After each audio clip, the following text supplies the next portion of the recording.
Chazal ask, why is it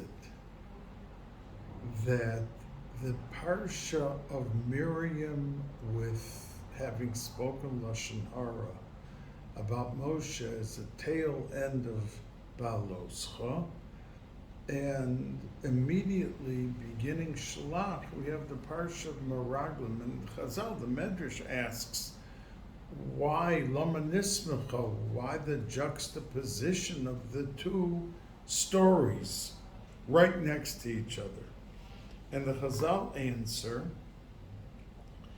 that they saw what happened to Miriam, v'lo lokcha musar, and they didn't learn any lesson. So the point that the Chazal are trying to bring out is that we do not see or have happenings in our life that just happen to happen. There's all hashgacha pratis of why and when and how it takes place. So the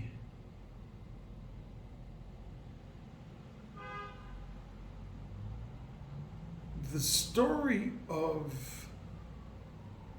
Miriam was a story of Lashon Hara, which was bad, but how could we compare it to the Meraglim?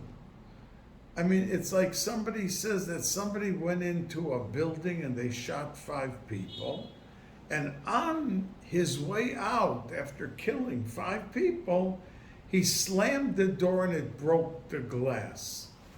I mean, in an occurrence of 5 people having been murdered, the issue of the glass is not such an issue. Why would we even say it in the same breath? And that some of the Meforshim are troubled. Okay, they didn't learn up from Miriam not to talk Lashon Hara, and they came back from Eretz Yisrael and spoke Lashon Hara on Eretz Yisrael. But the result of each was diametrically opposed. I mean, different. I mean, she spoke Lashon Hara, she had to go in seclusion for 7 days, Klal Yisrael had to wait, and that was the end of the story.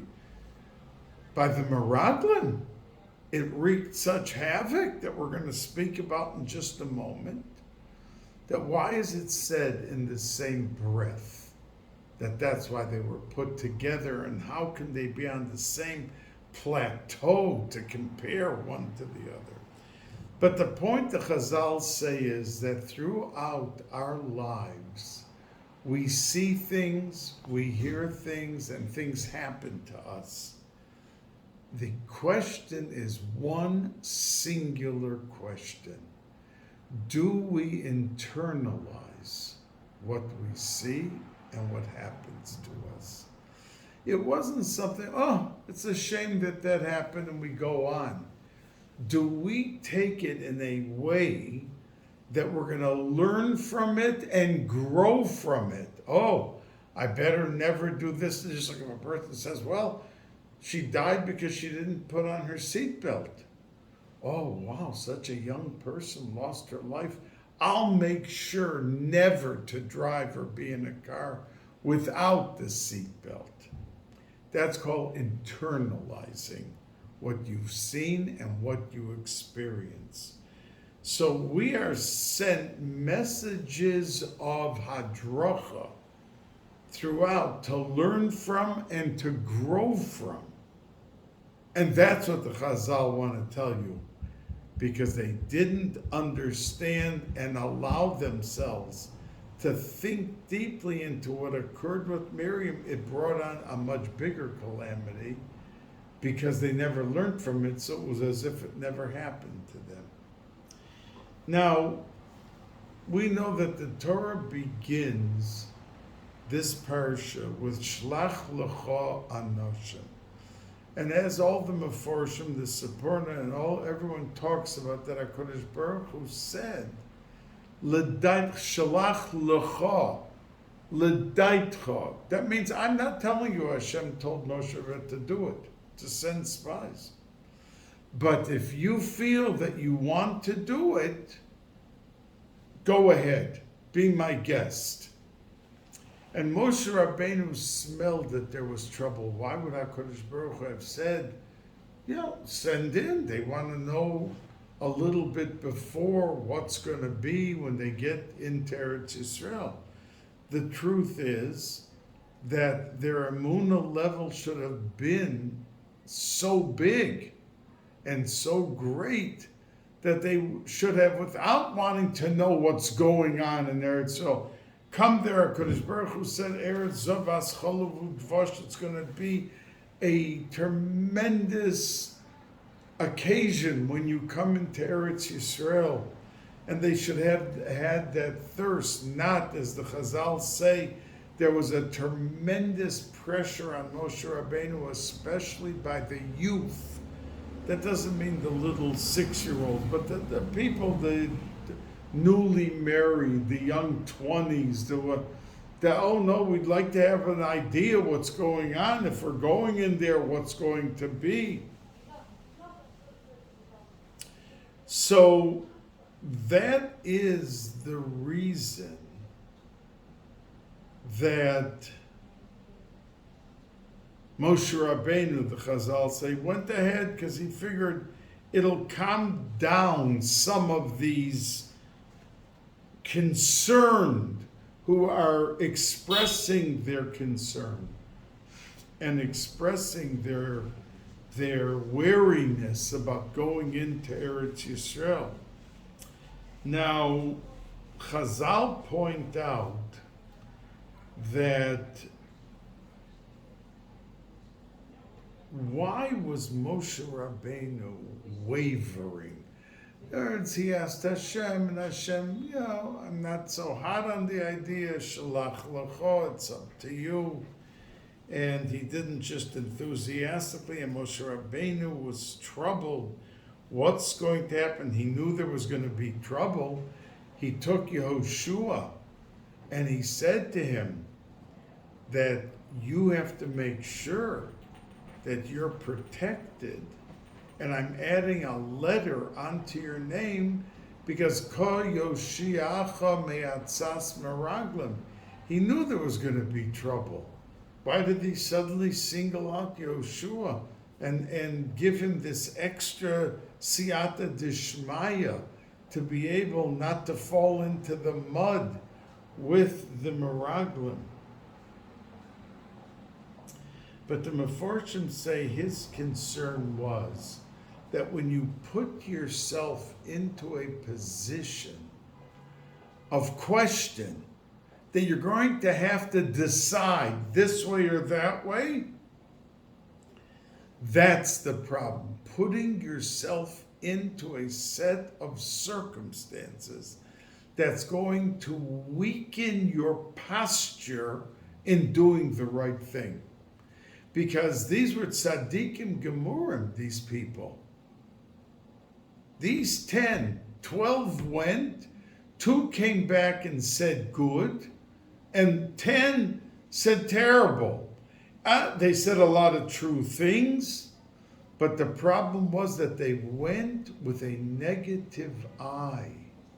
And when you set out on a mission that you're already negative, you're already tilted towards the no and towards looking for the bad, you're in trouble. And that's what Moshe Rabbeinu didn't want, that they should find themselves in a position that they have to make a choice of what to do. So he gave the medicine to Yehoshua, and it says he added a yud, and he took the yud because when Sarah Imenu, her name was Sarai, it was changed. Hashem took the yud away, and he put a hey in. Now that yud, the Chazal say, was floating in the air for all of the years. I mean, there's a story 400 years later after Sarah Imenu's name was changed. And that Yud did not find its peace and its tranquility until it was placed into Yehoshua's name. And why in the world did Hashem choose? Because as Chazal say that if you look through Torah, Nevi'im, and Ksuvim, there are at least 4 other Yudin that could have been used. Why did Hashem choose the Yud from Sarah Imenu? And the answer that they say is because Sarah Imenu was a follower. That means when Avram Avinu set up and said we're going to have 400 people to feed today, that we are trying to have them be Megayer, to take Yiddishkeit and to do good things, that all of that was a very difficult undertaking. But Sarah Imenu smiled and went along with whatever Avram Avinu wanted.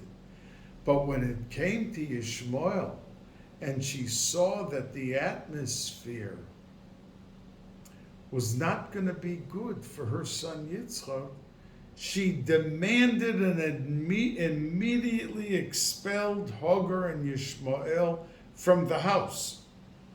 So she took a very strong stand with the backbone and the might of conviction of what to do. So HaKadosh Baruch Hu wanted Yoshua to learn that yes, we have to be soft in our approach in many or most of our situations. But there comes a time that something crosses your path that you have to take a position and you can't be wishy-washy. You have to be strong. And she was very strong, to a point that Avram Avinu didn't know what he should do. Yishmael was his son. And HaKadosh Baruch Hu told him, Kol asher tomar elecha Sarah shema b'kola. You listen to what Sarah is telling you, because it's pure conviction, and she doesn't want bad influence on her son Yitzchak.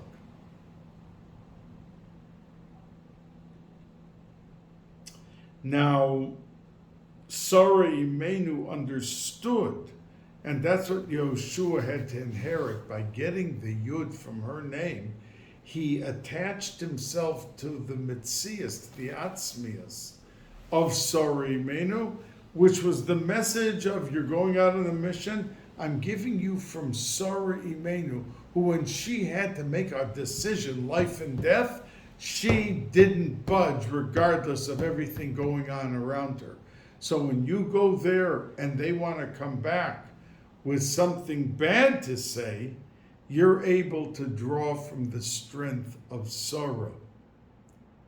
And that clear vision is why the Chazal say that the Medrash says that when Avram Avinu took Yitzchak to the Akedah, so he was walking, Avram and Yitzchak were together, and behind them was Eliezer and Yishmael.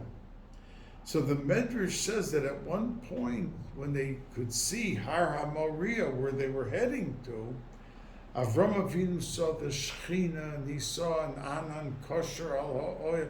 He saw a tremendous cloud of glory with the Shechina, and he turned to Yitzchak and he asked him, what do you see over there? And he said the same thing. I see a glorious cloud, and I see the Shechina, and I saw. But then Avram Avinu turned back, and he asked Eliezer, the Medrash says, and Yishmael, what do you see over there? And they say, we see a mountain with rocks, with grass, with wild grass, with that. And Avram Avinu realized they didn't see what he and Yitzchak saw. And that's when he said to them, Shvu po imach amor. You wait with the donkey. You two don't come. Because if all you see is the negativity, the rough grass and the plain and the stones and the rocks, this mission up this mountain is not for you. You stay here. And that's why he told them not to come. Don't come with us. We need only positivity, not the negativity.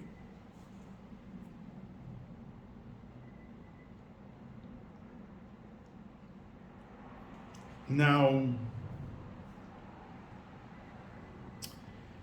the question in general is, these were tzaddikim. How did they fall in so badly?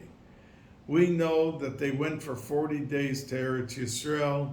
They came back, and because of what they said, they had to remain in the Midbar for 40 years. A year for a day. A year for a day. And they were tzaddikim. So how did they fall so low? I mean, the Chazal say that if they would have gone straight into Eretz Yisrael and they left Mitzrayim and came across the Yam, it would have just taken another 11 days. 11 days and they would have been in Eretz Yisrael. And here they went into the Midbar and they had to go up and down, back and forth for 40 years. A mission, a journey, a trip that could have happened in 11 days. But the Chazal say that they were tzaddikim, but they made a cheshbon after they went into Eretz Yisrael, and they said, what? We're going to leave a place in the desert that our clothes grow on us. They never had to change for 40 years their clothes.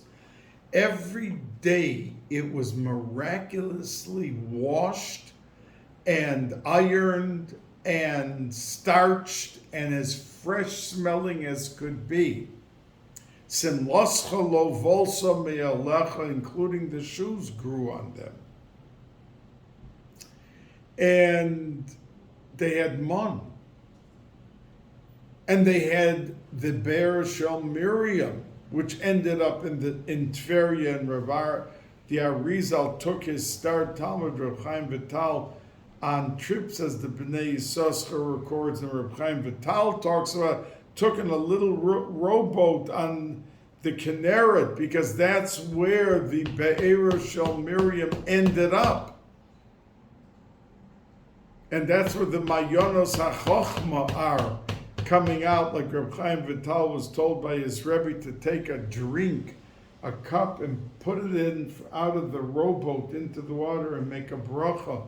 And after that, he said there was no Zoyer or Inyan of Kabbalah that he didn't understand, because it was right over the Be'er shel Miriam, and it was the Be'er of Mayonos HaChochma. So there was no secret hidden from him in understanding Kabbalah and the Mamorei Chazal of Kabbalah. So they had a miraculous life in the Midbar. And when they came into Eretz Yisrael, they saw, that's it, that it's over.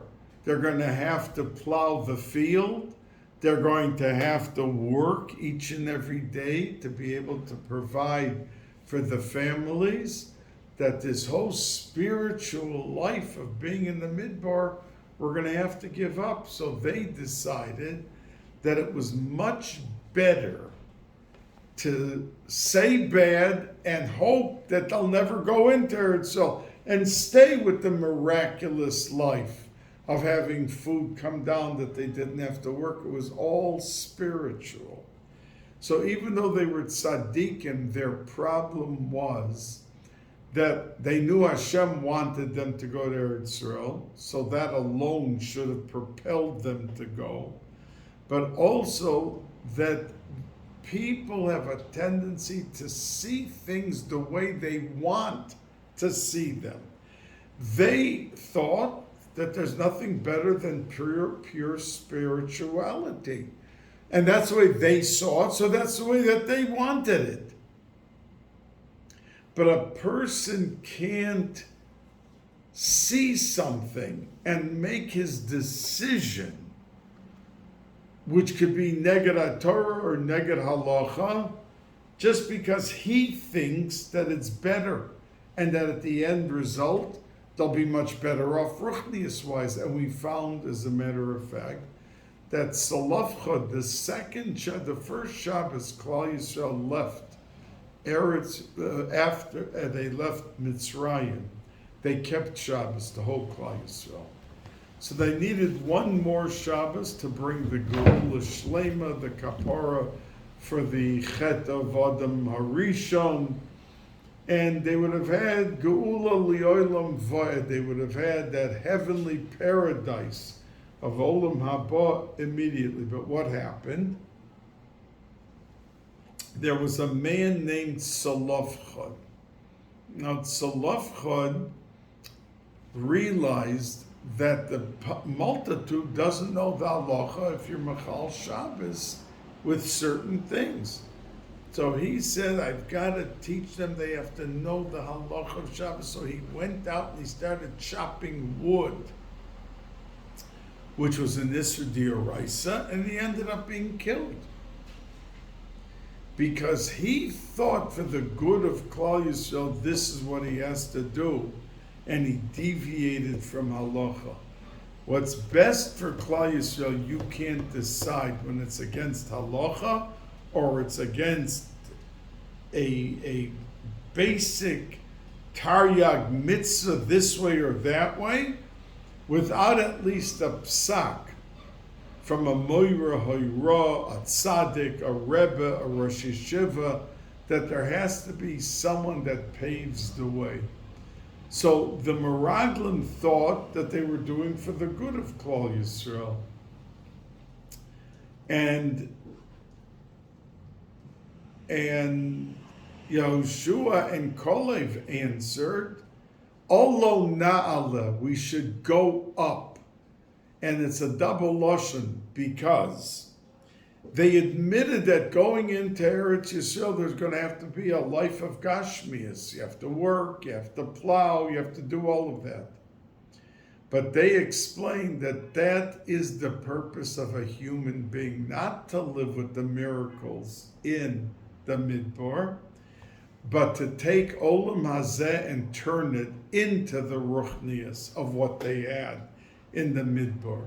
That when a Yid sows and goes out and harvests and does everything he has to by the sweat of his brow to be able to survive, but when he takes that bread that grew from the wheat of the ground and he makes a bracha, l'shem shamayim, l'kadosh shem shamayim, and a nachas ruach ta'kodesh baruch hu, and then he benches afterwards.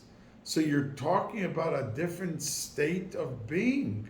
So that's what they said, Olo na'ale, that yes, we will go in and we will dive into the sea of Gashmias. But the end result was we will take that Gashmias and bring it up higher than the Ruchnias that we had in the Midbar. And that's what they thought. Many Hasidish Sfarim explain it this way. Otherwise, these were tzaddikim. Why do they do this? To go to Eretz Yisrael and come back. But they were hoping to stay in the Midbar because it would be a spiritual life. Yehoshua and Kolev Taina, that is a spiritual life. And what we're about to do in Eretz Yisrael will be a double spiritual life.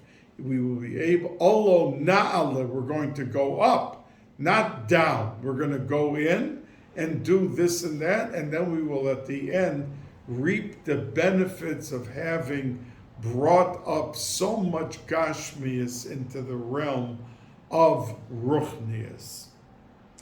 And we find that the Gemara says there was a story with one chassid, that he had a field and there was a fence around the field. He was worried that he would lose his money if he didn't have the fence, because there could be an animal in the middle of the night attack whatever he had in that field, and it would destroy this and destroy. So he had a fence. One Shabbos, he saw that there was a break in the fence. And he was suddenly had a machshava, I'm risking my whole possession.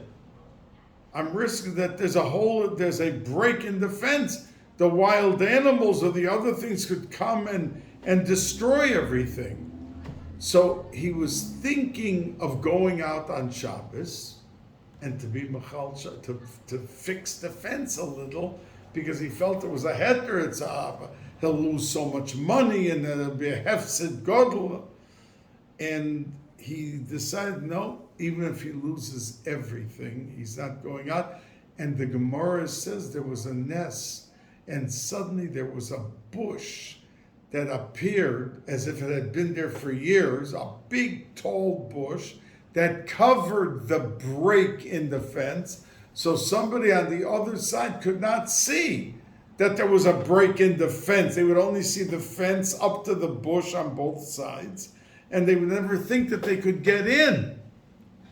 And the Arizal says on this story of the Gemara that this Chosed Echad was the neshama of Tzalofchad. Was the neshama of Tzalofchad a Gilgal.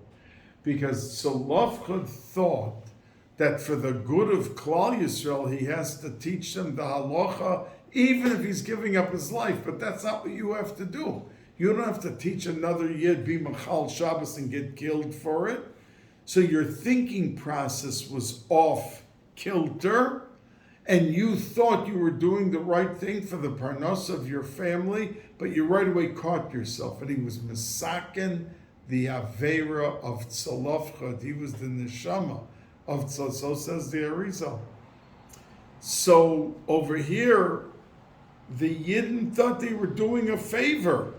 But you can't, when HaKadosh Baruch Hu tells you to go into Eretz Yisrael, start making chashbonos, is what is the best thing for Klal Yisrael. And we think that the ruchnius of the Midbar is the most important thing. So we have to learn from this, that often we think, I think this and this calls for a step. And if that step is not in accordance with halacha, and you don't talk it over with a tzaddik, a rebbe, a rosh yeshiva, a poisek hador, then you could fall in so bad. Just like Tzalofchad fell in with the best of intention, like these Meraglim fell in. Let's not forget that the Arizal says that the Yidden that left Mitzrayim, all those neshamas, were nisgalgal into the generation before Mashiach, which means basically that we are all, without knowing who and why and what, are those neshamas that were in Mitzrayim, that they were zoichet to the geula then, and that they're going to be zoichet to the geula once again, because the yesod of geula is Yitzias Mitzrayim. It won't be as big, and the panorama of what's to come when Mashiach comes, that geula, but it's still the yesod. And with that we could understand, they asked the question,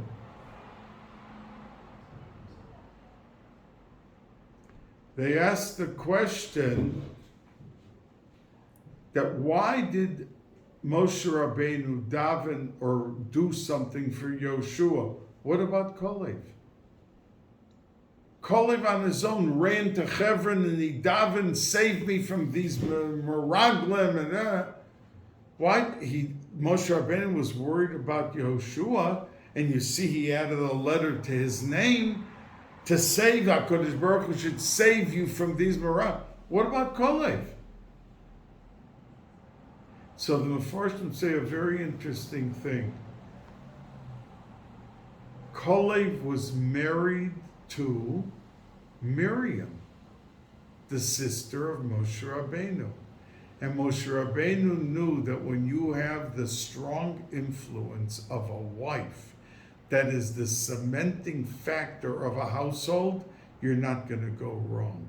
That if she exerts b'chochmas noshim bonsa beisa, that a woman has a extra sense to be able to guide, to direct, to convince, to be able in a loving, warm way carry the atmosphere and uplift the level of the atmosphere, then the person's not going to go wrong. The Mefarshim say this, that because he knew that he was married to his sister Miriam, there's no way that he's going to go wrong.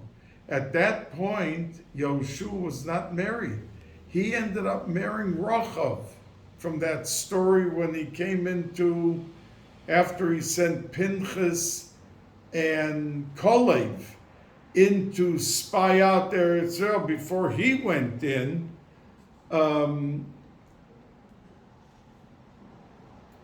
She became a tzaddikus. They had 2 daughters together, no sons. But from those 2 daughters, the Gemara says, the Medrash talks about it, that they had 8 of their descendants became Kohanim Gedolim. In other words, from the girls, they married Kohanim within, because they were from Shevet Binyamin, they were from Shevet Ephraim.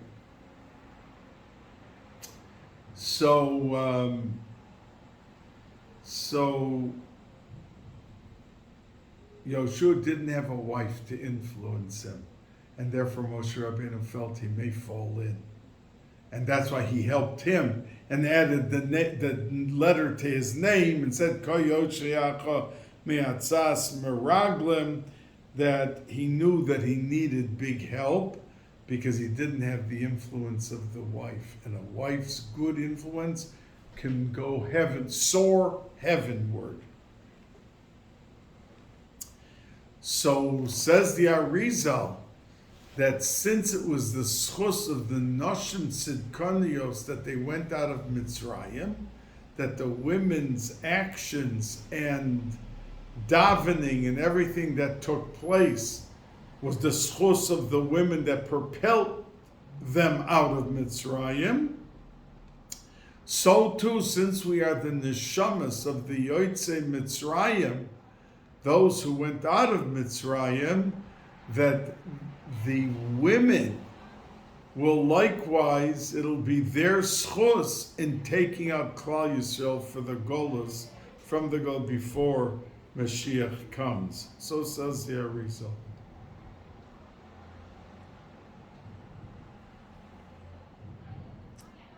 Now,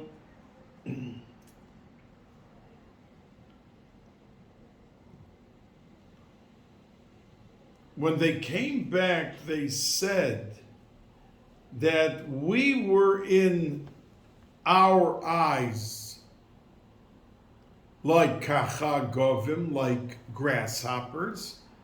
They meant to say like these are giants, and that we were like little bugs crawling around, like little grasshoppers. And also the chein hayinu be'einehem. And that's how we appeared to them in their eyes.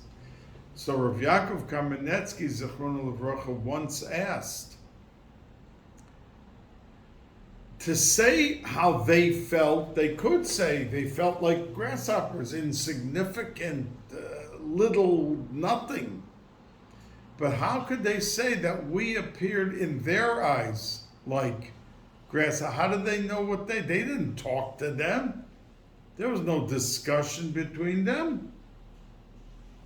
So the Rosh Yeshiva said, because if a person goes through life feeling insignificant, then that's how he's going to feel that everyone who he deals with looks at them.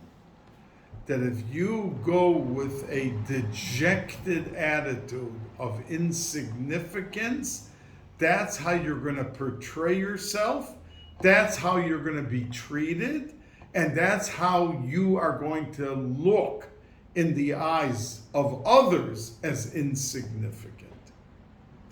which means a person doesn't have to walk around with a big ego, and he doesn't have to boast, and he doesn't have to self-promote. You hear many speakers that they bring in examples of stories that happened to them, and the story brings out a point, and that's 10% of why they're saying it. But the 90% is to promote their self-image to the crowd they're speaking to, that they want to impress, they want to let them know who's speaking to them, they want to pick up their image. So the effective speakers never talk about themselves.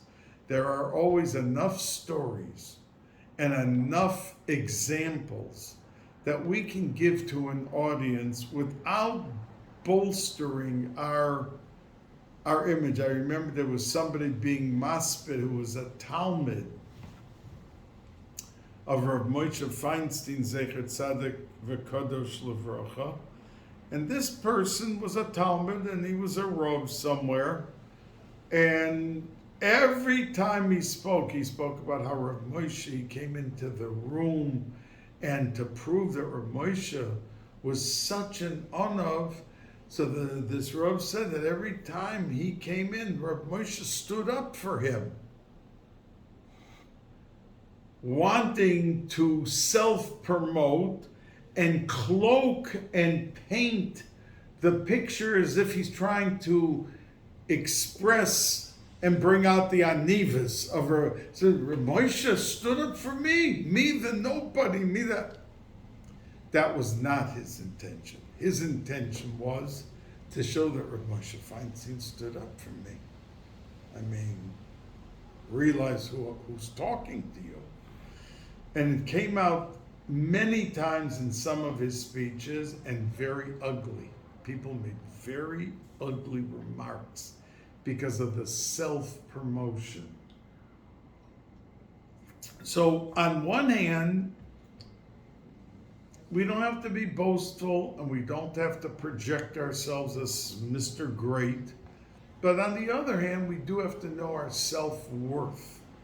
And we have to be able, with that self-worth, to grow, to influence, and to be able to pick up the level of HaKadosh Baruch Hu and his Torah, his mitzvahs, and the nachas ruach for him that we do through our maisim, by realizing that it does make a difference when you take $1 and you give it to someone to give it to tzedakah, and not to convince yourself, who am I if it's meant to be that it'll give tzedakah, and that person goes through 3 months that they don't take out 1 penny because they're always thinking about their cell phone bill and how poor they are and how they can't do this, they can't do that. But they have to propel themselves to be able to see that not only they are uplifted, but the others who they come in contact with are uplifted. And when we enhance the effectiveness of what and the power of what could be done by us, then we will grow to higher and greater things. Because we effectively, don't forget, it's not the olam of machshava. Tzolofchut fell in because he meant well. But that's not the olam of machshava. This is the olam of maisa. And that's how he ended up in big trouble. And had to come back to this chosed echad and be tested with Shmiras Shabbos, and then to be able to succeed in his test. Now, the Baal Shem Tov asked, why is it that the pasuk says v'hischazaktem, that you should have chizuk, you should strengthen yourself, fortify yourself. V'hischazaktem ulakachtem mipri ha'oretz.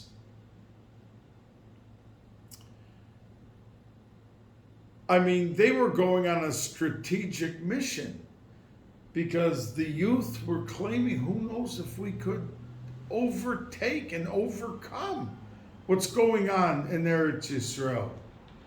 So if somebody wants to spy out a country that they're about to attack, they want to know the strength of the military. They want to know, do they have an army? Do they not have an army?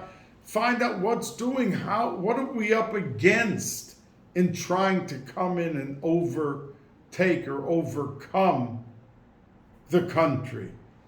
What's the fruit got to do with it? They came back with, who cares what the apples look like? Is that a concern when you're fighting to take over a country? Yet it says, have chizuk ulekachtem mipri haaretz, and that's what they brought back, grapes, to show them the grapes. So the Baal Shem Tov said that a person needs chizuk throughout his life to be able to appreciate life. That they were going into a country, of course they mentioned that they looked like giants, how could we fight them? But they fell and tripped with the best of intentions so low that they even questioned that, you know what? There's one pshat, that hechazak hu mimenu, that they inside Israel are stronger than us, and according to one pshat, mimenu means HaKadosh Baruch Hu, that they actually said, they're so strong in this Eretz Yisrael that even HaKadosh Baruch Hu cannot win them out, cannot overtake them. It's pshat and medrash. How does these tzaddikim come to think such a thing and to say such a thing? But the answer is, like we spoke before, that they had other kavanas, but it comes from the Baal Shem Tov that if a person doesn't appreciate the simplest of things, then he will come never to appreciate even the greatest of things. And therefore he told them, you're going to look at strategy of their might and all that, but I want you to look at the fruits over there, because you have to appreciate every iota of that land, that everything that you will see and you will be able to have in its magnificence, even an apple, even figs, even grapes, when you will be overwhelmed by its magnificence, you'll come to appreciate the greatness of what Eretz Yisrael is and what Eretz Yisrael can do. So for us, the message is that, many of us live in America and we enjoy that we can daven 3 times a day in shul with a minyan. We enjoy that there is an unbelievable level of graciousness of HaKadosh Baruch Hu to us in our daily lives that bring us to a position of unbelievable strength. But that's when we appreciate the small things in life. When we get up in the morning and we have a pair of shoes and we don't have to walk with our sneakers on because we can't afford a pair, but we have the pair of shoes. We have where to get a hot coffee. These things, when we make that bracha on the coffee, it should be with the sincerity and the fullness of mind. And how we do it is something which brings out the best in us. Like I remember when on a trip to Eretz Yisrael, the Amshin of a Rebbe who never goes really anywhere or whatever, but when it comes to a visit to a Rebbe, if a Rebbe who's visiting, puts in a request to see him, he tries to give him the proper kavod and go to him. Even though probably the Amshnaver is the biggest of the big, there's no one bigger than him. So I remember that the Skolia Rebbe put in a request to go to the Amshnaver Rebbe. And the Amshnaver Rebbe answered through the Gabbai when are you leaving Eretz Yisrael? And he told him Tuesday morning I'm leaving. So the night before, Monday night, the Gabbai said that the Rebbe wants to come to say Shalom Aleichem. And so when Rebbes visit other Rebbes, they put out a becher, they put out wine, they put out some fruit, that the Rebbe should be able to make a bracha.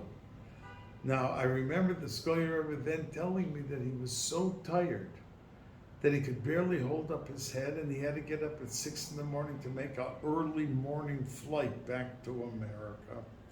But the Amshnover called that he wants to come 1 o'clock, so he waited and he received him. And the Amshnover made a bracha of Berei Priya Gofen, that if you ever heard him make a bracha, you're shaking from the bracha. And the Scholar Rebbe said that when he got done listening to the bracha and answered Amen, then they spoke for 5 or 10 minutes and the Amshnover left. And he wanted to go right to bed because he was falling from the sea. He was very, very tired, the Scholar Rebbe. And he was getting up early, so he only had 3-4 hours to sleep. He got into bed and he told me he could not fall asleep. He was shaking still from the bracha of the Amshnover Rebbe. He said it went into every bone. It went into, because the Amshnover Rebbe is at the Madrega that when HaKadosh Baruch Hu sends him a cup of wine or a grape to make a Berei Priya Eitz, he's so thankful for the creation and the opportunity to be able to have it and to express his thank you to HaKadosh Baruch Hu, that this wasn't a bracha like ba ba ba ba ba ba, yeah. Like people take something and in 2 seconds you can't even hear the bracha and you can't even answer Amen. But he said it in such a way that someone like the Rebbe, the Scholar Rebbe, was dying to fall asleep. He didn't sleep 1 minute that whole night because of the sincerity of the bracha. Now,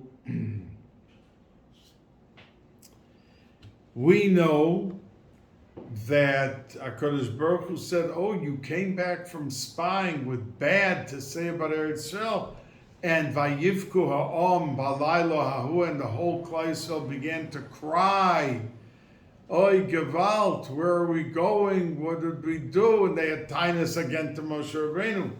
So Hashem answered them and said, oh, you're crying now for nothing? I'll give you what to cry about. Because that night that the Meraglim came back and gave their report was Tisha B'Av. And Tisha B'Av remained for what we have to cry, unfortunately. The first Bais HaMikdash destroyed, the second Bais HaMikdash thrown out of Spain on Tisha B'Av. World War I beginning on Tisha B'Av, a whole list of things that happened to the world because of this Tisha B'Av. Now, the fact is that on Tisha B'Av, which is a result from the Meraglim, because that was the day, and we know that the 600,000 people who were in the Midbar complaining to Moshe Rabbeinu after the report of the Meraglim were told that you're not going into Eretz Yisrael.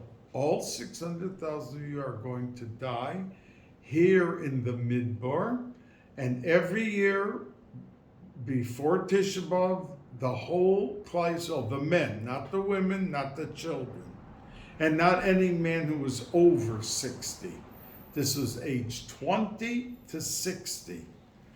That they dug graves and they slept in the grave, and every year 15,000 did not wake up the next day from the grave. Now 15,000 times 40 years is 600,000, and that's how all of them died out.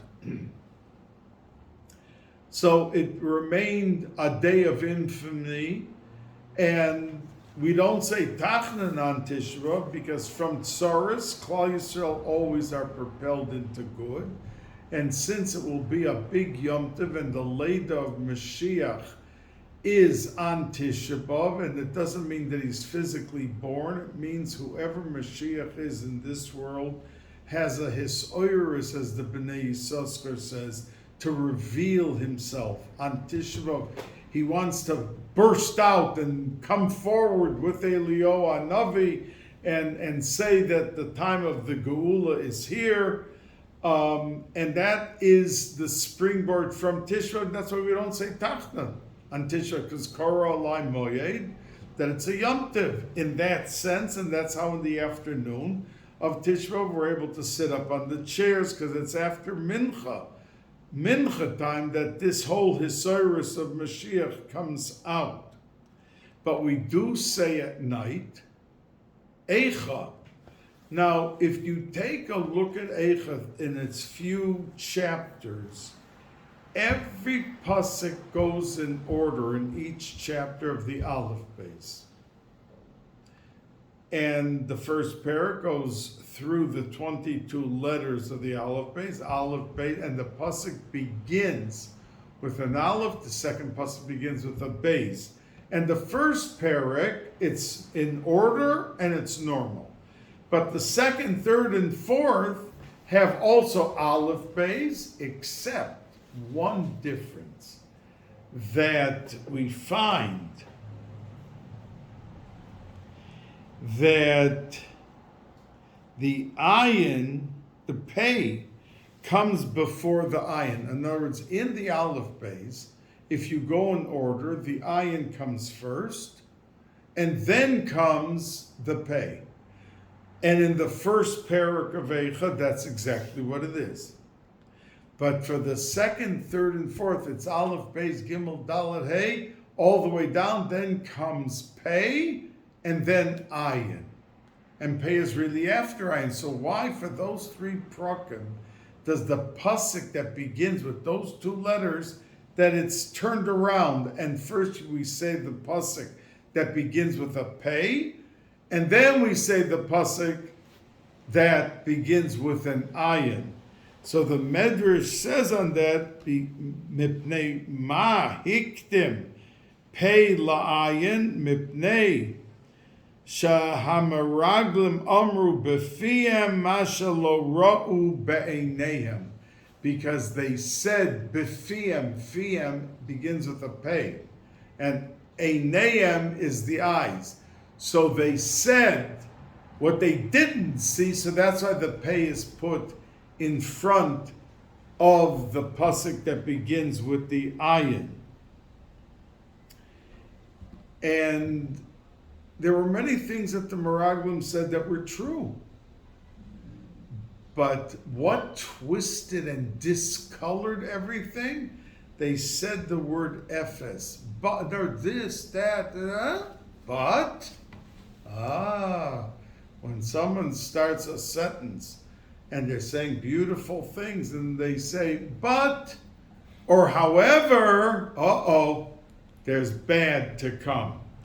And that's what happened over here.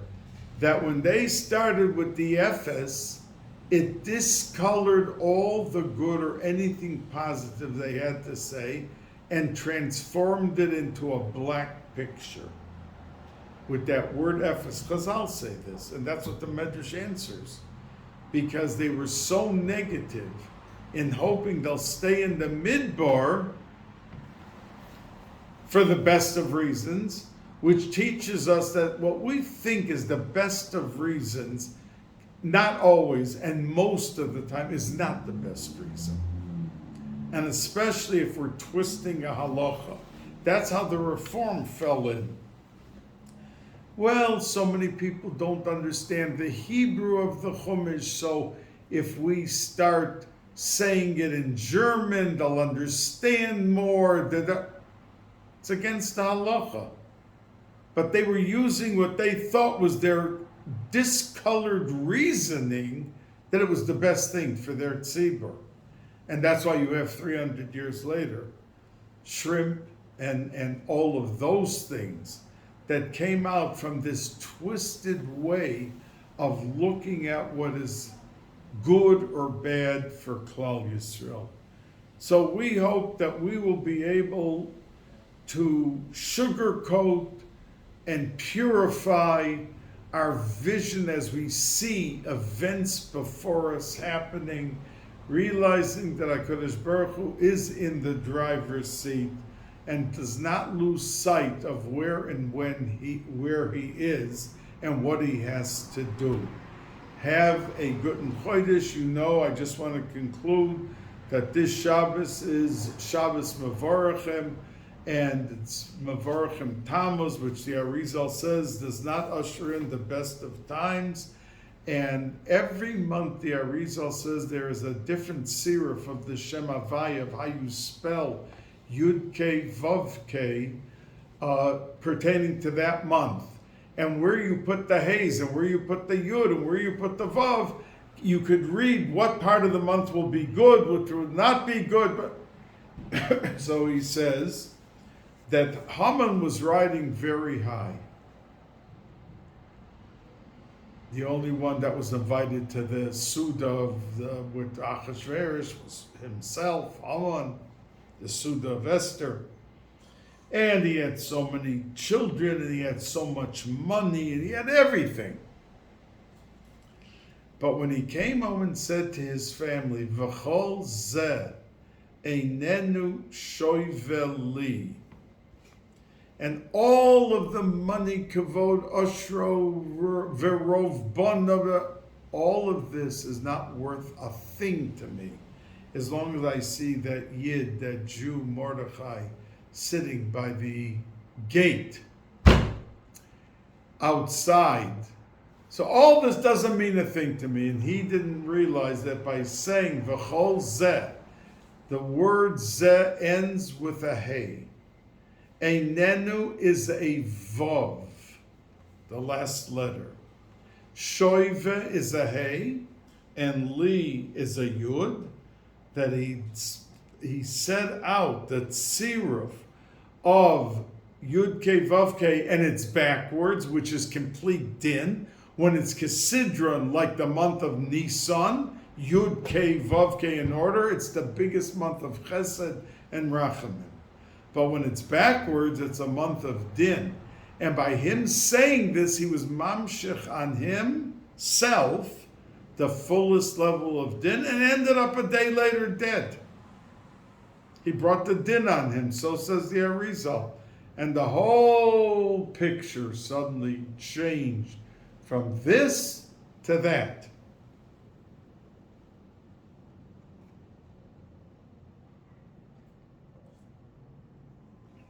But there were tzaddikim who had lots of good happen to them during the month of Tammuz, and sprinkled into the essence of Tammuz the ability, as negative as it is, to have some sugar coating in it. And we should be able to see and witness that sugar coating in Tammuz. Haba Oleinu L'Toiva.